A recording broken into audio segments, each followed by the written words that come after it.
जदि आपण भावुचंती आपण सबुठारु शांति स्थान रे बसवास करिसंती, आपणकर कहा प्रति कौनसी भय नहीं, ताहले आपण भूल भावुचंती।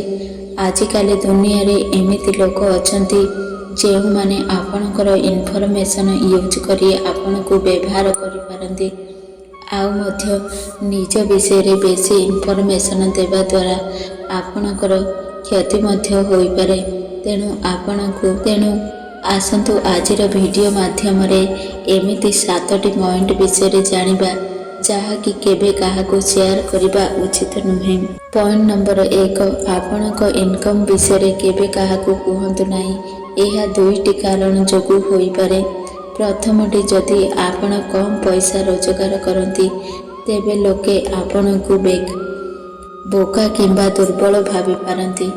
आपणक रोजगार कम बोली जानिबा द्वारा सेमाने आपणक ठारो दूरे जाई पारंती, काहेकि ना दुर्बल एवं गरीब रो केही बंधु हेबा पाई पसंद करती नहीं। आउ जदि आपण बेसी पैसा इनकम करती तेबे लोक माने आपणक पाखकु सबु बेले साहाय्य मागिबाकू आसीबे। होई पारे सेमाने केवल पैसा पाई आपणक सह बंधुता करि पारंती एवं आपण जानी पारिबे नहीं किए प्रकृत बंधु आउ किए स्वार्थपर बंधु। आउ मध्य केतेबेले किए साहाय्य मागिबाकू आसिला एवं आपण साहाय्य करि पारिले नहीं, से गर्वी आउ अहंकारी बोली कहिबे। तेणु निज रोजगार विषय केबे काहाकू कहंतु नहीं। पॉइंट नंबर 2, निजर खराब परिस्थिति विषय केबे काहाकू कहंतु नहीं।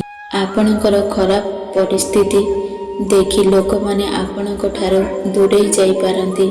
जदि आपण सबु बेले आपणक खराब परिस्थिति विषय रे लोक मानकु शेयर करिवे तेबे लोक माने आपणक ठारो दूरे जिवे।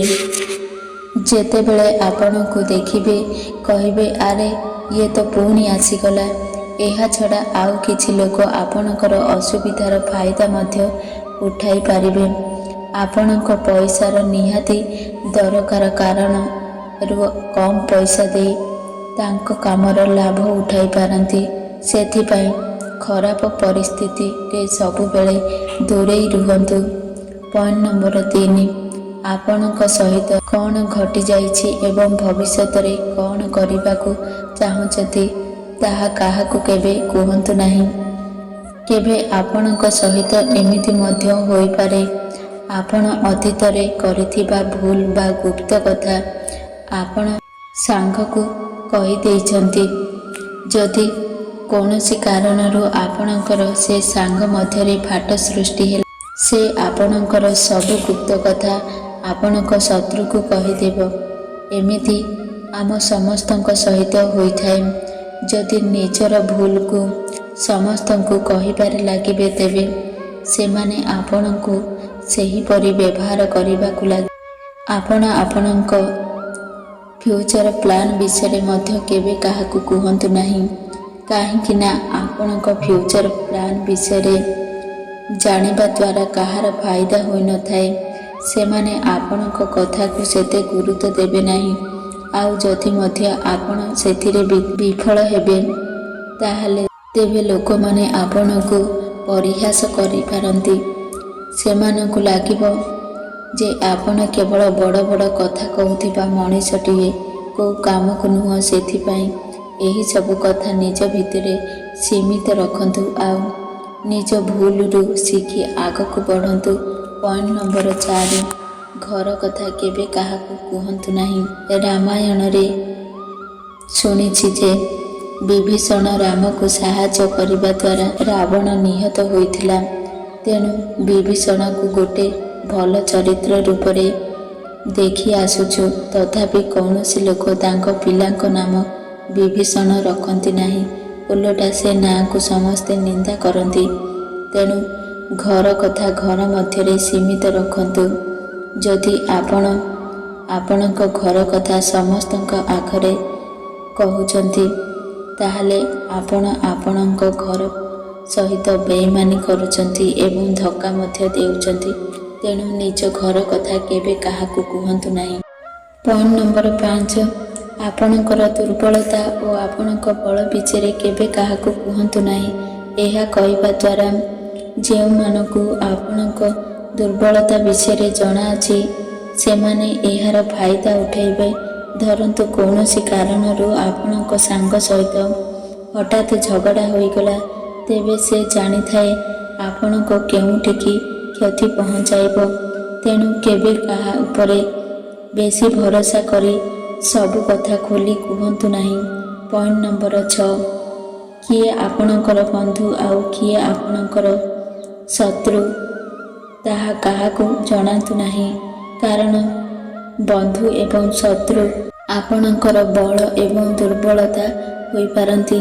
ଯେପରି ଆପଣଙ୍କର ବଳ ଏବଂ ଦୁର୍ବଳତା ବିଷୟରେ କାହାକୁ କହିବା ଉଚିତ ନୁହେଁ, ସେହିପରି କିଏ ଆପଣଙ୍କର ବନ୍ଧୁ ଆଉ କିଏ ଆପଣଙ୍କର ଶତ୍ରୁ ତାହା କାହାକୁ କହିବା ଉଚିତ ନୁହେଁ।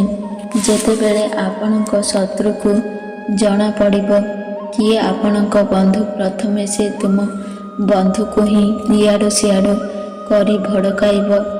ଆଉ ଯେଉଁଦିନ ଆପଣଙ୍କ ବନ୍ଧୁ ଆପଣଙ୍କର ଶତ୍ରୁ ହୋଇଯିବ, ସେ ନିଶ୍ଚୟ ଜାଣିବ କାହା ସହିତ ମିଶି କ୍ଷତି ପହଞ୍ଚାଇବାକୁ ହେବ। ତେଣୁ ଆପଣଙ୍କ ଶତ୍ରୁ ଓ ବନ୍ଧୁଙ୍କ ବିଷୟରେ କାହା ସହ ସେୟାର କରନ୍ତୁ ନାହିଁ। ପଏଣ୍ଟ ନମ୍ବର 7, ଯଦି ଆପଣ କୌଣସି ଚାରିଟି ସଂସ୍ଥା ତଥା ଅନ୍ୟମାନଙ୍କୁ କିଛି ଦାନ କରିବାକୁ କହୁଛନ୍ତି, ତାହେଲେ ଅନ୍ୟମାନଙ୍କୁ କହିପାରନ୍ତି, କାରଣ ଏପରି କହିବା ଦ୍ୱାରା ସେମାନେ କିଛି ସଂସ୍ଥାକୁ କିଛି ଅର୍ଥ ଦାନ କରିବେ। କିନ୍ତୁ ଆପଣ ଯଦି କିଛି ଦାନ ଏବଂ ସାହାଯ୍ୟ କରିବା କଥା ଅନ୍ୟମାନଙ୍କୁ କୁହନ୍ତି, ତେବେ ଏପରି କରନ୍ତୁ ନାହିଁ। ଦାନ କରିବା ଏକ ଭଲ କାମ ଅଟେ, କିନ୍ତୁ ଏହା ସମସ୍ତଙ୍କୁ ଜଣାଇବା ଭଲ ନୁହେଁ। ଏହା କରିବା ଦ୍ୱାରା ଲୋକମାନେ ଇଜ୍ଜତ କରିବେ ନାହିଁ।